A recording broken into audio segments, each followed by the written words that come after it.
Sino nakaisip ng 21 pesos? Ko. Huwag nila sasabihin, ang kape 4 pesos, gag.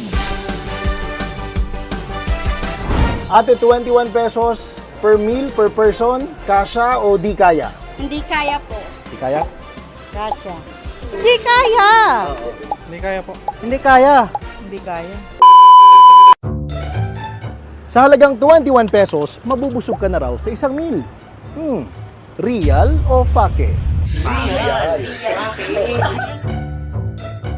Sabi kasi ng National Economic Development Authority o NEDA, hindi na maituturing na food poor o nagkukulang sa pagkain ang isang tao sa pamilya ng 5 kung may budget siya na 64 pesos para sa pagkain bawat araw.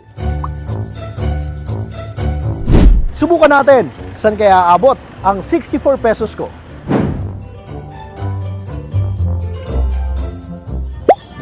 Ito may karinderya. Tanungin natin si ate.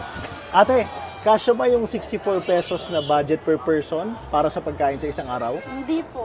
Bakit?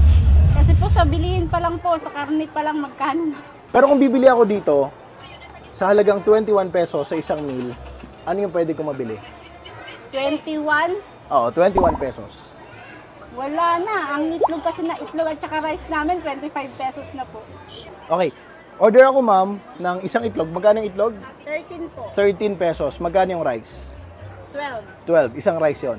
Apo. So 13 plus 12, 25. 25. Abodado pa ako ng 4.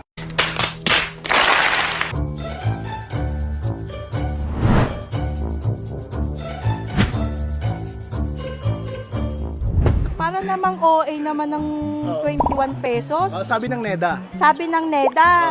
O sabi mo sa NEDA, pumunta siya dito, bibigyan ko siya ng 30 pesos. Kung may mabibili siya sa 30 pesos,